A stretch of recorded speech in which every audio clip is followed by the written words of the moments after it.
அண்மை செய்தியை பார்த்துக் கொண்டிருக்கிறோம். சமூக நல்லிணக்கத்தை குலைக்கும் திரைப்படங்களுக்கு தணிக்கை சான்றிதழ் வழங்கப்பட மாட்டாது என்று தற்போது தணிக்கை வாரியம் சார்பில் சென்னை உயர்நீதிமன்றத்தில் பதில் மனு தாக்கல் செய்யப்பட்டிருக்கிறது. இது தொடர்பான கூடுதல் விவரங்களோடு இணைகிறார் நீதிமன்ற செய்தியாளர் மதன். எந்த திரைப்படத்திற்கு இது போன்ற பதில் மனு தாக்கல் செய்யப்பட்டிருக்கு?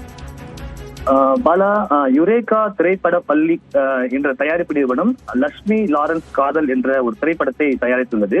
இந்த படத்திற்கு தணிக்கை சான்று மறுக்கப்பட்டதை எதிர்த்து இந்த பட நிறுவனம் சென்னை உயர்நீதிமன்றத்தில் இந்த ஒரு வழக்கை தாக்கல் செய்தது.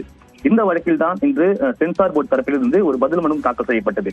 அதாவது சமூக நல்லிணக்கத்தை குலைக்கும் வகையில் எடுக்கப்படும் திரைப்படங்களுக்கு சென்சார் சான்றிதழ் வழங்க முடியாது என்று அதில் தெரிவிக்கப்பட்டுள்ளது. இந்த சான்றிதழ் மறுக்கப்பட்டது என்பது ஒரு தனிப்பட்ட காட்சி அல்லது உரையாடலை அடிப்படையாக கொண்டது அல்ல எனவும், திரைப்படம் ஒட்டுமொத்தமாக சமூகத்தின் ஒரு குறிப்பிட்ட பிரிவினரை தொடர்ந்து இழிவுபடுத்தும் வகையில் சித்தரிக்கிறது என்று விளக்கம் அளிக்கப்பட்டுள்ளது.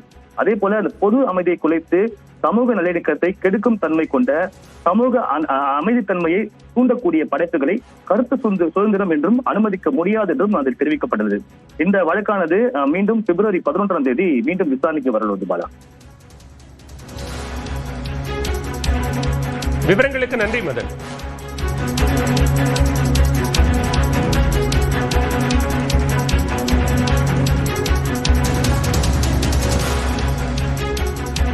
சமூக அமைதியின்மையை தூண்டக்கூடிய வகையிலான திரைப்படங்களுக்கு தணிக்கை சான்று இல்லை என்று தற்போது தணிக்கை வாரியம் சார்பில் சென்னை உயர்நீதிமன்றத்தில் பதில் மனு தாக்கல் செய்யப்பட்டிருக்கிறது. சமூக அமைதியின்மையை தூண்டக்கூடிய படைப்புகளை கருத்து சுதந்திரம் என அனுமதிக்க முடியாது என்றும் தணிக்கை வாரியம் அந்த பதில் மனுவில் தெரிவித்திருக்கிறது.